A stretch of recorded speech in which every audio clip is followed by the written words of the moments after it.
Boa noite, galera.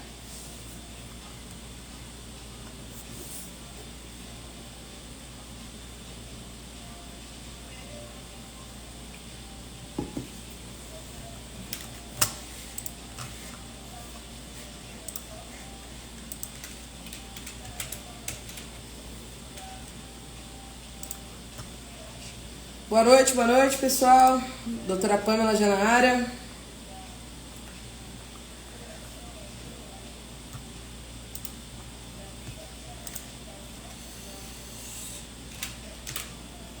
Meu piloto, caprichoso, cuidadoso, amoroso, guloso, atencioso.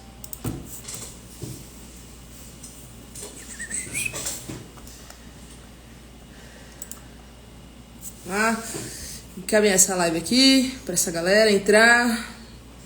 Bora fazer esse povo entrar nessa live pra aprender logo. Vamos lá.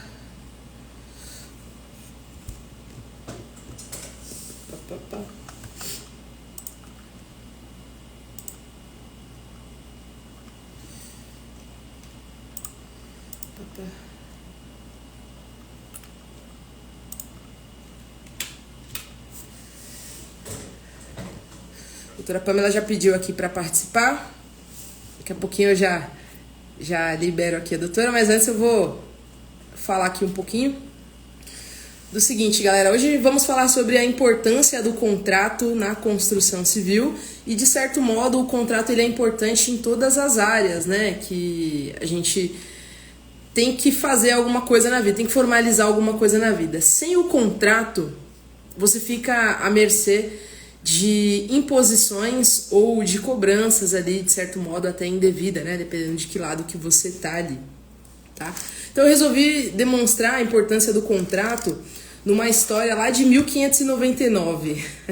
É muito longe, é no século XV, é uma história escrita pelo William Shakespeare no Mercador de Veneza. Então eu tô até com o livro aqui, não sei quem que se interessa, né? É um livrinho de filosofia aqui.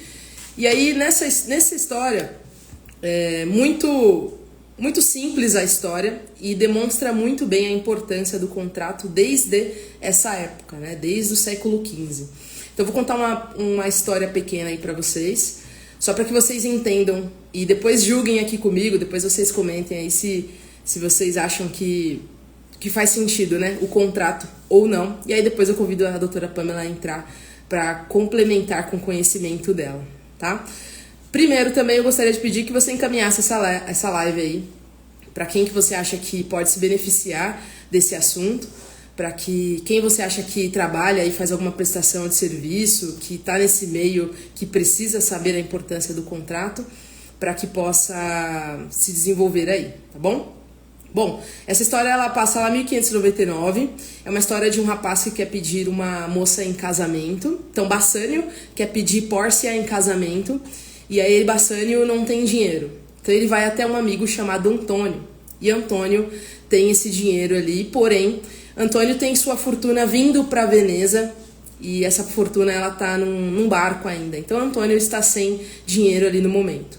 Porém Antônio é um rapaz muito bem relacionado, né? Tem um bom network. E conhece um judeu chamado Shylock. Shylock é um judeu de muitas posses, que costuma fazer empréstimo a terceiros a troco de juros. Ele se favorece em emprestar esse dinheiro para Antônio, para que Antônio possa ajudar Bassanio, né? Então temos três personagens aí. Shylock empresta esse dinheiro e ele entende que as leis cristãs determinam naquela época que não podia se cobrar juros. Então Shylock, como um judeu, se compadece e diz que não vai cobrar juros, porém ele exige que seja cortado um pedaço de carne de Antônio, um pedaço bem profundo de carne de Antônio, para que, em caso de não pagamento. Então se o Antônio não pagar em 3 meses, Shylock vai cortar um pedaço de carne ali que muito provavelmente vai levar Antônio à sua morte.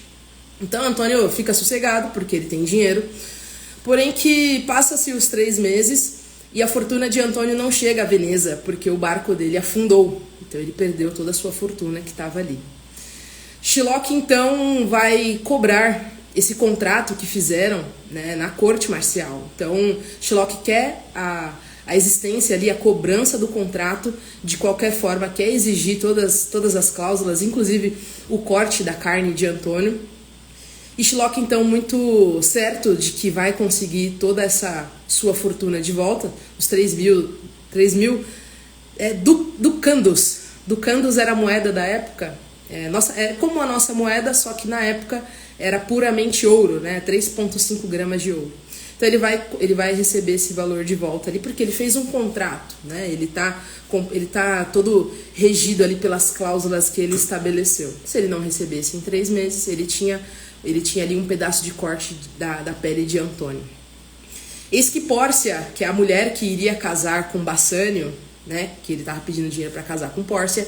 Pórcia se compadece, se disfarça de advogado e vai até a corte marcial, alegando que Antônio perdeu a sua fortuna, mas que ela estava ali com o dobro do valor, ou seja, 6 mil ducados, para pagar a dívida de Antônio.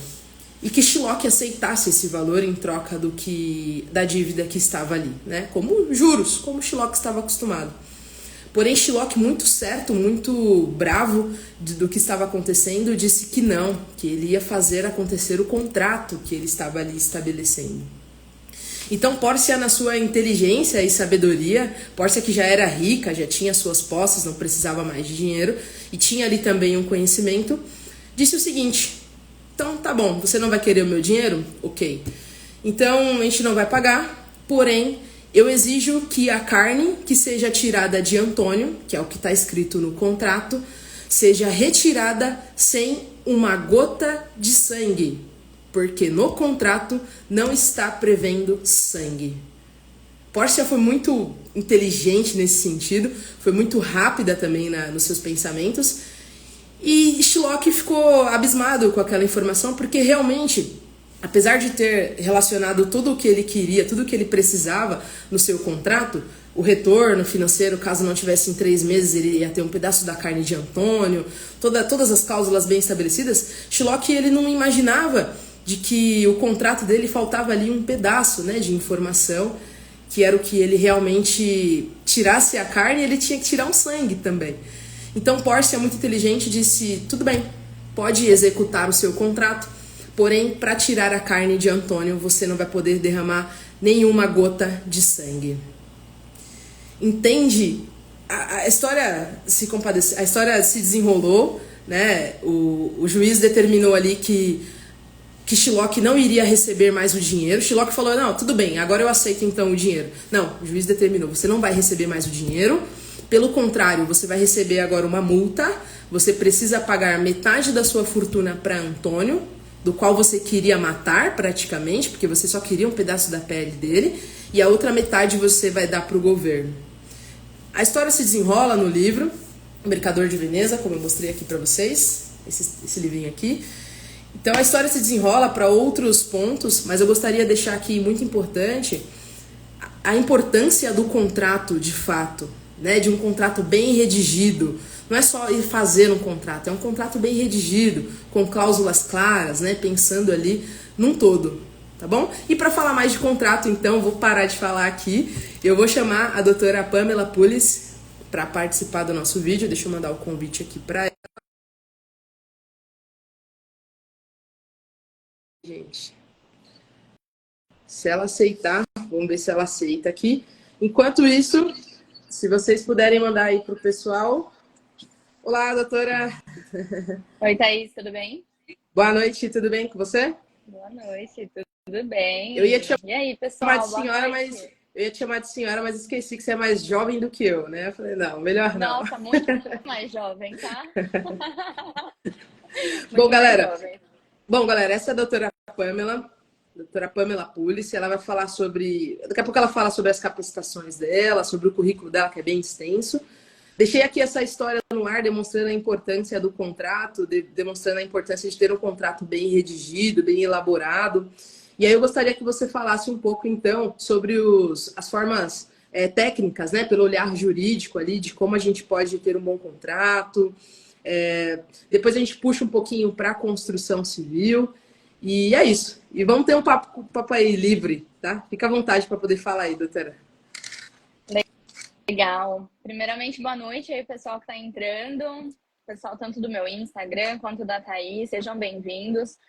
Hoje nosso objetivo aqui é falar um pouquinho, né, garantir a segurança jurídica sobre os contratos, não só para a construção civil, mas de um modo geral. Os contratos aí, eles asseguram tantas partes incríveis, né?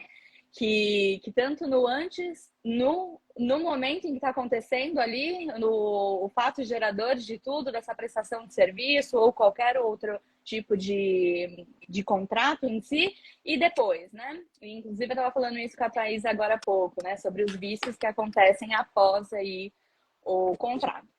Então, de um modo geral, a Thaís já vendeu bem aí a questão dos contratos, né, Thaís? Sim, sim. Ótimo, muito obrigada. Eu já quase virei uma funcionária da Cruz Contabilidade. Seja bem-vinda. Estamos sempre juntos aí, que legal. Fico feliz pelo convite, Thaís, Felipe também.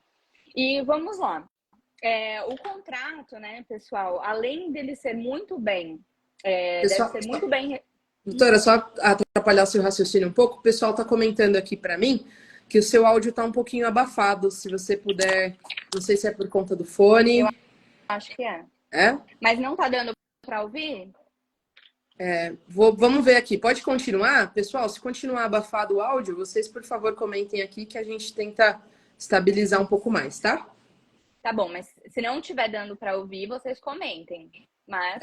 eu tô ouvindo bem. Você tá ouvindo bem? Ouvindo bem. Ótimo. Então tá bom, vamos lá. Mas qualquer coisa a gente ajusta, não tem problema. Por favor, comentem aí mesmo para ver que a gente quer uma live de qualidade também, né? É isso. Vamos lá.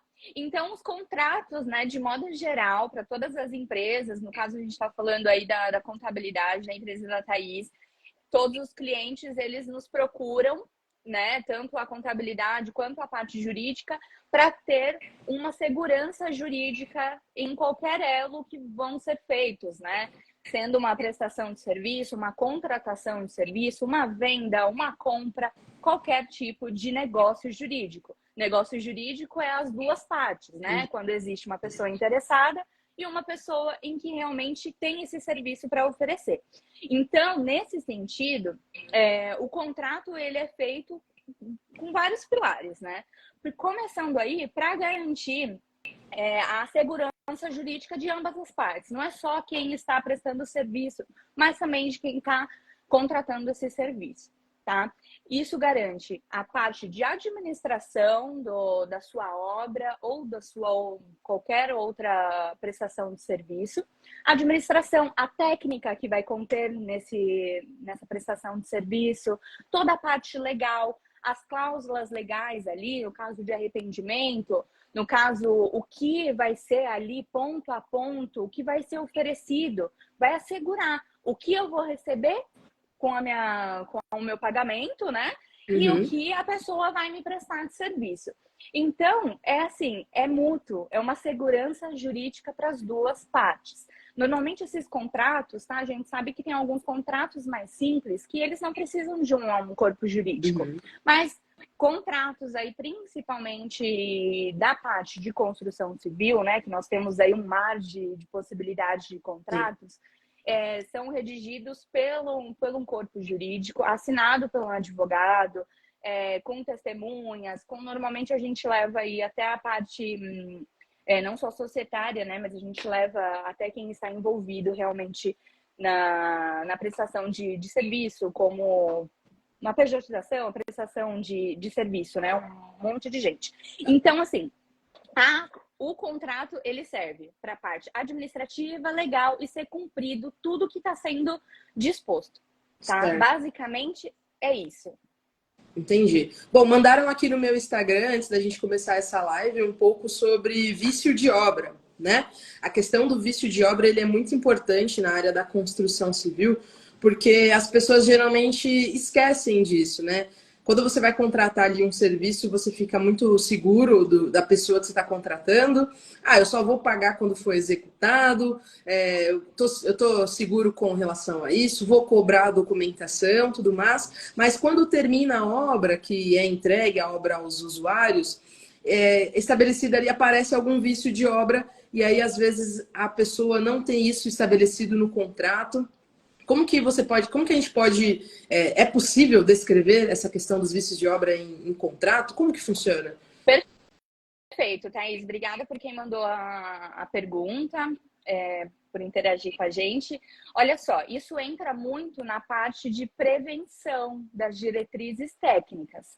Então, tudo que nós vamos garantir ali para o contratante realmente precisa estar descrito. E isso não quer dizer, olha, eu vou fazer determinada construção, eu vou te entregar em tal prazo, não sei o quê. Não, mas como que você vai entregar? O que você vai me garantir? Então, esse vício de obra, ele entra muito no o que você vai me garantir nesse pós-obra. Então, a gente realmente ali nas diretrizes, na parte de diretrizes técnicas do contrato, a gente vai discriminar exatamente o que foi entregue, a um modo que vai ser entregue e também, claro, garantir, né, depois com o uso, né, do cliente, daquela Uhum. operação, daquela estrutura, que ela vai realmente ser utilizada ali da maneira que realmente segure, né, Sim. Thaís? Porque a gente sabe que muitas vezes o que acontece? É entregue uma obra, seja de um apartamento, seja de uma indústria, seja de qualquer outro ponto, quando a pessoa vai utilizar ali, depois de 2, 3 meses, começam a vir os vícios ocultos, né? Que nós falamos, que quando você vê, você entra dentro ali, a sua obra está tudo perfeito. Mas e depois, quando você começa a utilizar? Uhum. Isso é parte hidráulica, elétrica, de estrutura, de tudo. Então, isso é discriminado sempre no contrato, tá? Ponto a ponto. Lembrando que também, se você tem algumas obras que ocorre esse vício, está estabelecido no contrato, o que tem que ser executado e o que tem que ser corrigido é de custo da empresa contratada, né? Então, esse o contrato ele te dá essa garantia, né? Pô, você precisou refazer ali uma escada, apareceu com alguns trincos, algumas coisas. Como que você pode corrigir isso? Pô, vou ter que contratar outra empresa para fazer, ou vou ter que pagar por essa correção? Não, né? É vício de construção, então essa construção ela tem que ser essa realocação ou refazimento, né, tem que ser feito pela empresa contratada, né? Então, o contrato ele vem para te garantir isso. E uma das coisas também muito importantes que a gente tem que colocar aqui, como a doutora bem lembrou, é que objeto de contrato, que é onde vai estar estabelecido ali todas as informações do serviço que vai ser executado, é ideal que esse objeto seja elaborado por uma pessoa capaz. Como, por exemplo, eu sou capaz em contabilidade, a doutora é capaz em jurídico. Eu não sei falar sobre termos técnicos de obra, né? Eu não sei dizer que uma viga ela precisa ter X PTO de concreto, X de água, não sei o quê. Então, o objeto do contrato é ideal que ele seja desenhado junto com um engenheiro, com uma pessoa que entenda ali a técnica que precisa ser alocada, porque o objeto ele tem que estar muito claro, né, doutora? Então, é importante deixar esse assunto frisado aí para vocês. Outra pergunta que eu tenho aqui com relação a processo trabalhista. A gente sabe que a construção civil é um dos setores que mais emprega no nosso país, né? Então, em determinada obra, em alguns períodos, tem 300, 400 pessoas ali trabalhando. Muitos dos trabalhos, eles são em risco, né? Tá trabalhando ali em risco, né? Tá numa obra, daqui a pouco aparece um buraco, daqui a pouco cai uma viga, enfim. Tivemos até aqui recentemente, aqui em São Paulo, um acidente bem triste, né? Porque veio a óbito. Então, eu queria entender, doutora, no contrato, a gente consegue estabelecer também alguma cláusula que coloca ali que não que aqueles funcionários daquela empresa não são seus colaboradores, mas sim colaboradores que vão estar ali à disposição da empresa contratada? A gente consegue colocar isso? Muito legal essa pergunta, Thaís. E é exatamente essa a importância da gente analisar o negócio que vai ser feito para estipular exatamente o contrato específico na construção civil, que vai ser realizada, tá? Ah, Porque a gente tem um amplo aí oportunidades de contratos, tá? Como a gente já havia falado, inclusive vai ter no curso aí alguns contratos mais importantes. E lá, para esses contratos, tem estipulado de quem é a responsabilidade, como vai ser contratado esses funcionários, se é minha responsabilidade, se é terceira responsabilidade ali do meu contratado. Então, realmente, isso tudo é descrito em contrato. A gente sabe que, principalmente aí na área de construção civil, temos muitos contratos de terceirização e pejotização, tá? Eles são um pouco diferentes aí e muitas vezes eles não são funcionários, né? Apesar de a gente saber aí que acontece muito. Porém, isso precisa estar muito bem redigido também dentro de um contrato entre, né, quem está prestando e quem está contratando esse serviço, tá? Para não ter vínculos. E é aí que entra exatamente a nossa análise de contrato, porque cada contrato estipula como vai ser essa responsabilidade entre funcionário e entre prestador de serviço. E as leis trabalhistas, isso acontece muito, né? Muita construtora aí acaba tendo problemas grandes em relação à contratação de funcionários. Porque a terceirização, muitas vezes, ela vem com a pejotização, né? Com um funcionário aí individual, quando ele abre uma empresa, e acarreta muitas responsabilidades aí trabalhistas quando é provado que que ele é um funcionário, sim, não só um terceiro, né? Então, é extremamente importante estar tudo isso no contrato. quando a gente fala de empreitada, a gente tem a empreitada e a subempreita, né? Que é o terceiro ali. Sim. É comum também que esse subempreiteiro também tenha o contrato com a empreitada. Como que funciona nesse caso? Ou não precisa ter porque está, teoricamente, quarteirizando, né, essa prestação de serviço? Olha, eu sempre sugiro que tenha, sim, contrato, né? A partir do momento em que você não está 100% responsável pela entrega daquela prestação de serviço, tudo precisa ser feito contrato para analisar as responsabilidades. Até onde é a minha responsabilidade e até onde é a sua responsabilidade, né? A gente fala aí dos contratos de empreitada parcial, total, que é justamente isso. Quando é 100% a minha responsabilidade ou quando é entre partes, né? Eu vou administrar metade dessa construção e metade eu vou contratar outra empreiteira, outra construtora. Qual que vai ser essa responsabilidade? Então, é exatamente aí. Eu sugiro, sim, que sempre estejam todas as partes com um contrato, independente se você está quarteirizando ou terceirizando. O que acontece é que, muitas vezes, teoricamente, são só duas partes que estão envolvidas nesses contratos. E acaba que a segunda parte que eu contratei, ela vê que ela não vai dar conta daquele contrato. Ela quer o quê? Terceirizar, quarteirizar, e assim vai. Isso precisa estar também disposto no contrato, tá? Porque se tiver lá estipulado numa cláusula que você não pode quarteirizar o seu serviço, aí você vai estar incorrendo aí numa responsabilidade grave, tá bom? Pô, Então, legal. o contrato é muito importante. Legal, porque eu já pude trabalhar com essa questão de conferência de documentação e era responsável por conferir também o contrato, né? Então, era muito comum que as empresas, o dono da obra tinha um contrato com o empreiteiro, mas o empreiteiro, ao subempreitar, ele achava que não precisava ter contrato, né? Porque não está ligado ao dono da obra, então não precisa, né? Então, é importante frisar essa parte. Com relação, doutora, também falando um pouco sobre a palavra está fugindo um pouco agora, mas é com relação à garantia de obra, né? A gente sabe que algumas empresas elas entregam, vamos levar para o popular, para que o pessoal também entenda. Quando aqui faz uma construção, entrega-se um apartamento e esse apartamento ele tem ali alguns problemas existentes, né? E aí muitas pessoas não sabem se pode mexer, se não pode mexer ali no apartamento, porque geralmente o ralo ou a torneira não está funcionando, né? Entra um pouco no primeiro assunto que falamos, que é a empresa que instalou aquela torneira, que precisa fazer a correção daquilo, tudo bem.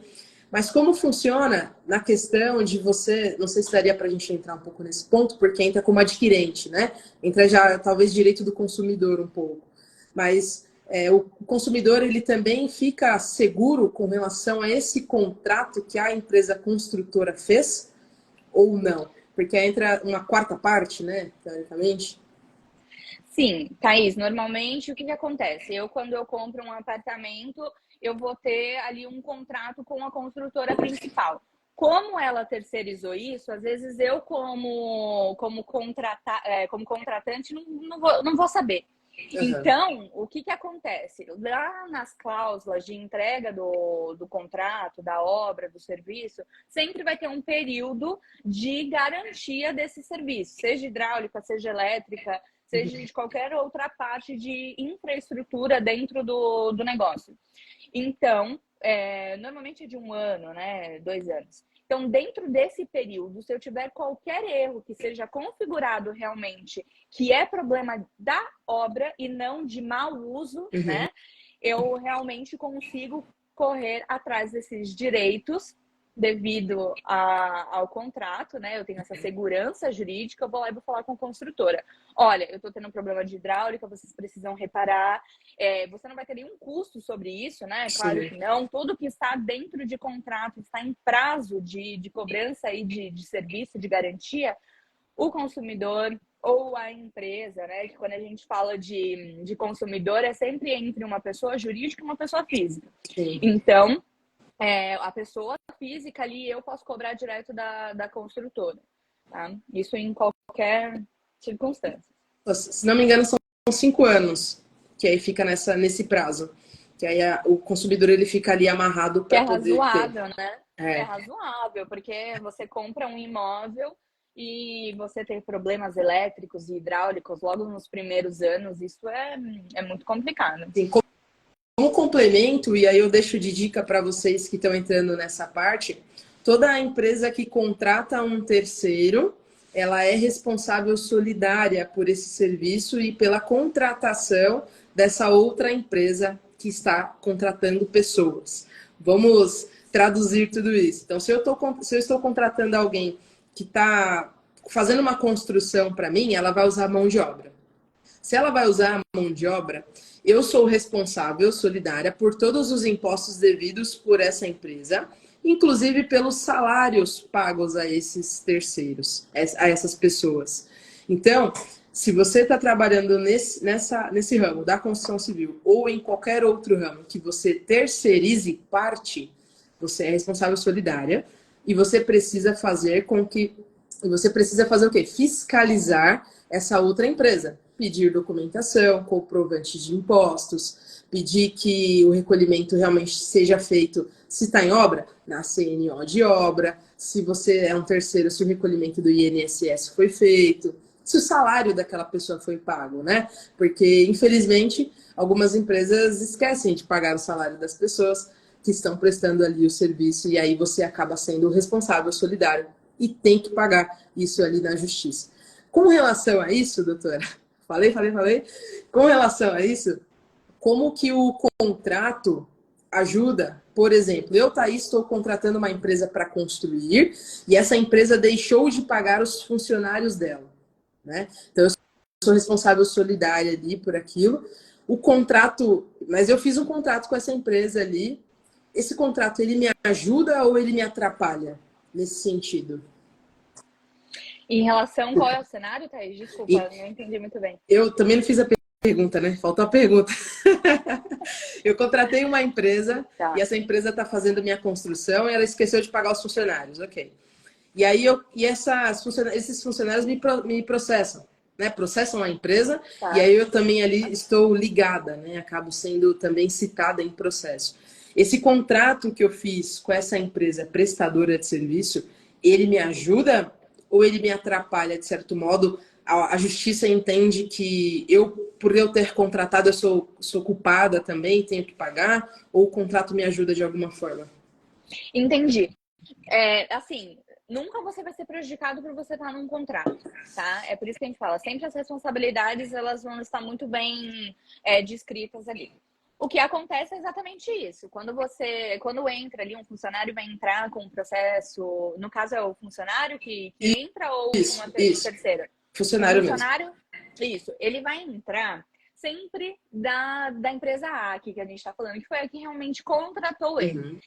Quando essa empresa ela não tem mais nada ali para você achar entre sócios, entre responsabilidade e vários outros pilares, sim, como de modo solidário, eles podem puxar a empresa que ele estava realmente prestando esse serviço, né? Mas normalmente é sempre a primeira pessoa ali, a primeira empresa que o funcionário vai tentar achar as questões para resguardar os seus direitos trabalhistas e tudo mais. Mas nada Então, impede, tá? Na petição mesmo, inicial, você vai colocar ali, né, primeiro a empresa em que te contratou mesmo, e em segundo, sempre puxa a que realmente você estava prestando o serviço de fato, o serviço final, tá? Então, essa empresa, a empresa B, ela sempre vai ter que constar nos contratos, não vai ter jeito, entendi. né? Mas ela só vai ser responsabilizada depois de procurar toda essa questão de pagamentos e responsabilidade, não encontrar na empresa que o funcionário realmente está registrado. Infelizmente, essa responsabilidade solidária não tem como isentar, né? Ficar fora, porque Não. uma hora, se acabam os argumentos ali, chega para você de alguma forma. E você, como uma empresa maior, muito provavelmente vai ter esse custo, né? Então, é muito importante falar sobre o contrato, gente. A gente vai ter um treinamento aberto agora para construtores, para engenheiros, para arquitetos, principalmente para contadores que querem aprender um pouco sobre a construção civil, que quer ouvir a doutora Pamela explicar sobre as importâncias do contrato, quais são as cláusulas que você tem que prestar mais atenção. Você que é contador, que não entende tanto de contrato, que não é a tua praia, vai ter uma aula bônus da doutora Pamela falando sobre isso, pegando ali o que tem que estar no objeto do contrato com mais clareza, contrato de empreitada total, empreitada parcial, administração de obras, sim, não. Então, essa aula ela vai estar disponível para vocês dentro do nosso treinamento, A Origem. Tem lá no meu perfil do Instagram falando sobre isso. E aí, doutora, eu queria que você falasse um pouquinho, um resumo, né? Quando a gente fala de contrato, quais seriam aí os principais, os 3 pontos, né, principais de que essas pessoas elas teriam que prestar atenção ao fazer um contrato, né? Independente da área, né? Vamos ajudar a galera, então. Sim. Os contratos, eles sempre tem que estar muito claro a parte do objeto, né? O que está acontecendo ali. Então, o começo, o meio e o fim dessa obra. Vamos falar sobre o vício do contrato, que você bem mencionou no começo, a parte de responsabilidades e garantias, né? Então, essas cláusulas, elas são extremamente importantes, tá?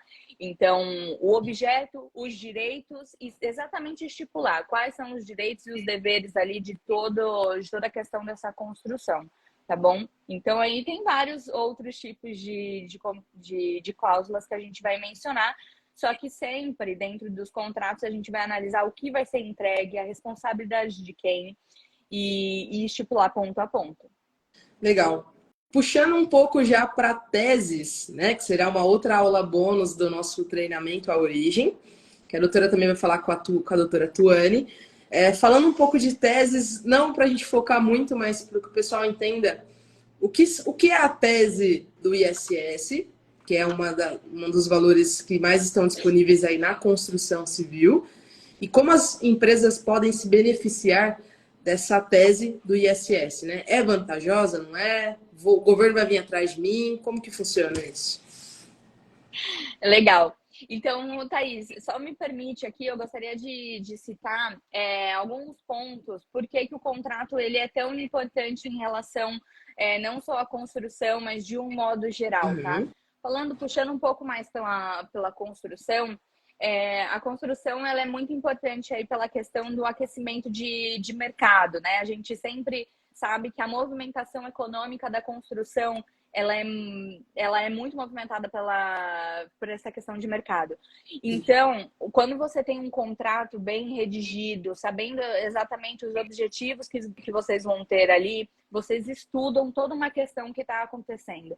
Isso para cenário de questão de produtos, de valores de produtos, e tem vários contratos em que a gente estipula, por exemplo, vai ser isso, vai ser 3 milhões de reais se ultrapassar, se tiver uma pandemia, se tiver qualquer outra coisa, vão ser muitos casos debatidos. Então, por que é super importante a questão contratual, principalmente na construção civil? Existem vários modelos em que você é responsável integralmente. Você paga aquele valor e depois você não pode discutir mais. Isso não é muito vantajoso. E muitas vezes, quem está prestando ali, quem está prestando o serviço, sabe bem disso e não quer fazer esses contratos. Mas se você quer garantir, às vezes, o cliente ou alguma coisa, você aceita. Então, assim, a construção civil é uma variável muito grande. Então, aconteceu muito, né, na pandemia isso daí. Muito. Então, preço fechado de obra, de construção, contrato por preço fixo, ele é muito arriscado. Então, precisa sempre estar muito bem analisado, tá? Então, os contratos, puxando um pouco para a parte também tributária, tem contratos muito interessantes dentro da construção civil, que você tem uma carga reduzida tributária. Então, você consegue ali já manejar alguns outros pontos, né? Então, a redução de custos, a carga tributária, o aquecimento do mercado é algo que você sempre precisa estar aí muito ligado. Tem a questão da segurança nos investimentos, né? Aí falando um pouco da sociedade da SPE, né, Thaís? Que é a Sociedade de Propósito Específico. São de investidores, então você sempre precisa dar muita segurança para os seus investidores. Então, esse contrato ele precisa estar muito bem redigido para que você tenha um bom investidor ali confiando no que você quer vender depois, não é mesmo? Então, assim, um contrato bem feito, investidores muito bem olhando para você. Então, essa é uma garantia jurídica sempre dentro dos contratos. É isso que eu gostaria de deixar aqui finalizando essa parte de contratos. Não, muito bem lembrado, porque eu tinha até esquecido dessa parte, porque...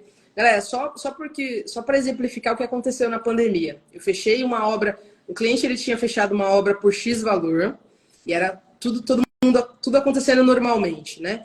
Daqui a pouco a pandemia, fecha-se um monte de coisa, um monte de recurso começa a ficar escasso. O que acontece com o preço? Subiu. Então, um saco de cimento que custava 20, 30 reais passou a custar 110 reais. E o que acontece com a pessoa que estava com um contrato de obra ali com preço fixo? Ela teve que construir ou abandonar a obra ou simplesmente sumir do mapa, né? Ou tirar alguns investimentos ali para poder fazer acontecer, né? Então, muitos contratos ali foram analisados e visto que ele não podia ficar ali com preço fixo diante dessa variação de preço por conta de uma pandemia. Thaís, é muito improvável que daqui para frente aconteça outra pandemia. Talvez, mas o que pode acontecer que não está previsto no seu contrato ou no seu contrato mal redigido, né? Então você tem que ficar atento a essas oscilações aí do mercado, que a construção civil envolve muito, né? Muitos valores. Exatamente. E não é só pandemia, né, Thaís? Olha o tanto de guerra que a gente teve, Sim. Rússia, que a gente tem muito insumos que vêm de lá. Então, qualquer tipo de movimentação econômica que pode trazer algum prejuízo, quando você faz o contrato aí de empreitada total, você vê realmente que... E agora, desse tipo de problema? Você não vai estar seguro, entendeu? Verdade. Então, legal a gente ter passado por esse ponto. Bacana. Não, muito bem lembrado, doutora. Muito obrigada por essa contribuição. Antes porque eu já atropelo o assunto, né? Minha cabeça já vai lá na frente, já vamos falar das teses também, já vamos colocar tudo aqui. É isso aí. É isso. Bom, a parte das teses, né? A gente gravou ontem, inclusive, a aula aí uma aula bônus para esse curso aí da contabilidade, que é a Origem. É uma aula muito legal, porque eu sou tributarista, né? Especialista na parte de consultoria tributária, então teses para mim, recuperação de tributos é o que é o meu foco. Então, a gente passou aí por diversas teses, né, Thaís? Você falou da tese de exclusão do ISS, da base de cálculo do PIS e COFINS. É uma tese aí super aquecida, que já está tendo ótimos resultados em várias empresas aí com foco de prestação de serviço, né? O volume de ISS da construção civil é extremamente alto, então é realmente uma tese que a gente está tendo muito resultado, tendo um fôlego de caixa e aumento de receita muito significativo. Então, a gente tem a exclusão do ISS da base de cálculo do PIS e COFINS e a exclusão do ISS da própria base de cálculo do ISS, né? Porque a gente não pode aí colocar o ISS para dentro de um faturamento que ele não tem que ser cobrado, né? Eu não tô o imposto, ele não é faturamento, o imposto ele não é receita, o imposto ele não é, né, o fato gerador da prestação de serviço é o ISS. Eu tô vendendo isso, a gente vai ter que recolher aí o ISS, mas ele não pode estar dentro do cálculo do meu próprio imposto, ele está lá dentro. Então, precisa ser excluído da própria base de cálculo e também excluído da base de cálculo do PIS e COFINS, que é sobre aí também o faturamento da empresa. Então, são vários pontos de análise que a gente tem que ter, tá?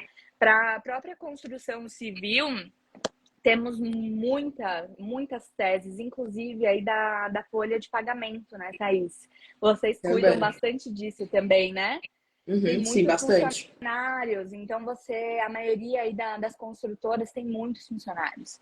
O que acontece? Muitas verbas, tanto indenizatórias quanto verbas em que a gente coloca dentro aí do cálculo do tributo que ele não precisa estar lá dentro, ela pode ser excluída.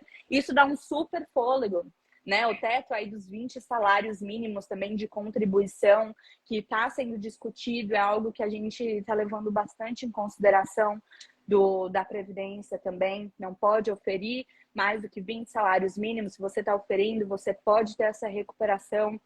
Então, é muita coisa. É um mar, né? É um mar de possibilidades aí. É e a tendência é que... Pode continuar. O próprio SMS mesmo, né? Que é a tese aí do momento e que trouxe as teses filhotes, que nada mais é que a do ICMS, da exclusão do IR da CS também traz todas essas outras teses, em que dá, sim, para fazer muita recuperação aí de imposto, tá? Só aqui também, gente, quando a gente fala de tese tributária, para quem não sabe o que é a tese, é todo tipo de discussão dentro do judiciário de entendimentos de algo que já é pacificado, em que nós, juristas, né, advogados tributários, quem está na área pode chegar lá e falar, olha, isso não faz sentido. Que nem a parte de cobrar o ICMS dentro da base de cálculo do PIS e COFINS. Eu não posso colocar uma margem de cobrança numa base de cálculo, entende? Que nem a gente tem a base de cálculo do PIS e COFINS e englobar mais um tributo lá dentro. Isso não faz sentido. Então, vem toda essa repercussão de fazer entendimentos, né, e levar para o judiciário e falar, olha, faz sentido, não faz sentido, e se tornam teses tributárias que a gente consegue aí utilizar de maneira judicial para o cliente, para ele ter aí um fôlego de caixa e contribuir da maneira certa, né, que é isso que a gente quer. É isso, galera. E se você é contador ou se você é empresário, saiba que ter essa dupla alinhada dentro da sua empresa é o essencial, porque o contador ele sabe como funciona essa parte, essa declaração, onde estão essas informações, o que pode e o que não pode ser recuperado. O advogado ele vem com todo o estudo, vem com todas as informações e a forma de requerer isso. Então, se você tem um time alinhado, se você é contador, procure um parceiro advogado. Se você é um empresário, procure que o seu advogado esteja alinhado com o seu contador e o seu contador com o seu advogado. Porque se esse time estiver alinhado, você vai ter uma potência gigante dentro da tua empresa de recuperação de tributo. A gente está falando do ISS. O ISS é o Imposto sobre Serviço.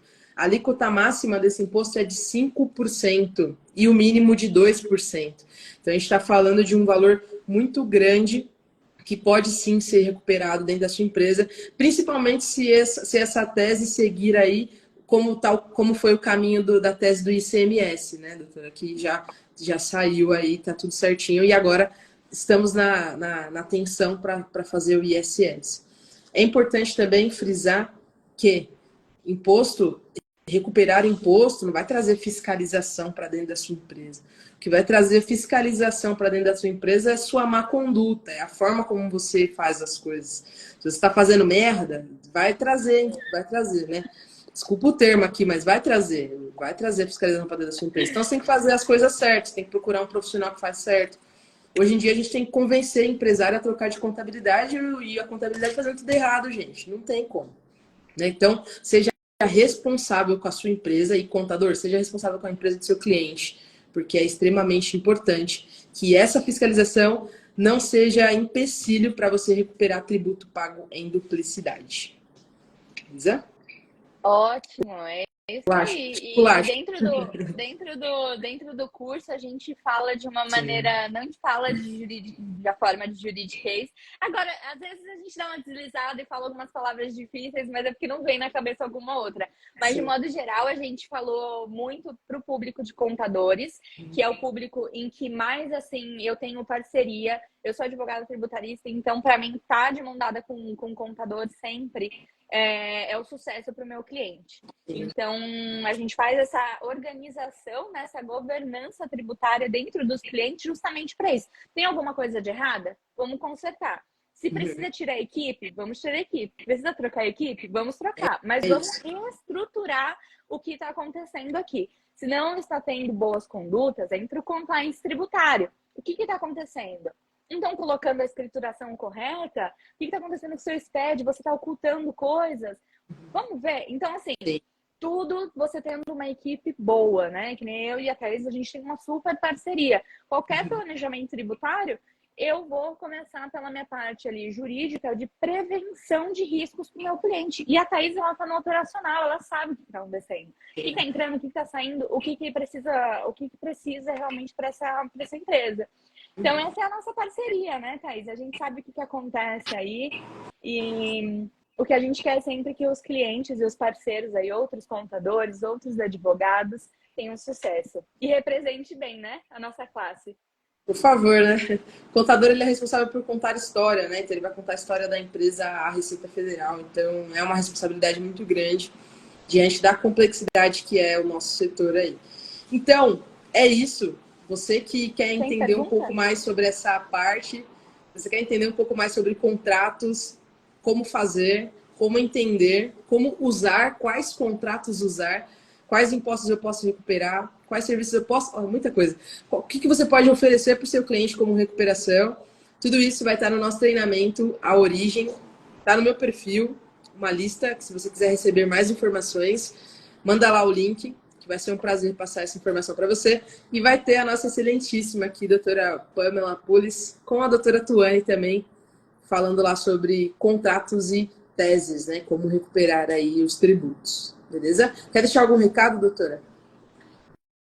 Olha, Thaís, eu acho que a gente já falou bastante. Eu espero que o pessoal não tenha esse receio desse conhecimento, tenha bastante aí interesse no curso. Então, é o que a gente espera, né? Porque eu me dediquei bastante, a Tuane também, você está se dedicando bastante para ficar uma coisa super legal, né? Um entendimento super fácil. A ideia do curso é te ensinar a fazer um planejamento tributário do zero. Então, você precisa ter um conhecimento básico, é claro, mas não precisa ter um conhecimento muito gigante, porque esse conhecimento nós vamos fornecer a você sobre quais são os tipos de empresas, as formas tributárias, como você pode usar, quais são os tipos tributários melhor para cada operação. Então, esse treinamento vai ser, e já está sendo, né, incrível, e quem ganha é vocês, porque com esse valor aqui que a gente está vendendo, não tem como. É muito valor agregado, né? O preço é muito baixo com relação ao ao valor que né? É muito alto. Exato. De conhecimento. Não, beleza. É isso, Thaís. Galera, obrigada pelo convite. Por nada, doutora. Eu falo muito, né? Eu fico cortando as pessoas o tempo inteiro. E amanhã é dia de cortar o senhor Felipe Claudino. Amanhã vamos falar sobre societário, planejamento societário. Se você quer entender as importâncias de SPE, SCP e patrimônio de afetação, amanhã é o dia. E já deixa a sua dúvida aí. Doutora, muito obrigado. Um beijo. Obrigada para todo mundo que entrou aí, gente. Muito obrigada mesmo. Galera. Muito obrigada por todos vocês. Valeu, obrigada, Renata. Thaís. Valeu. Beijo. Tchau, tchau. Tchau.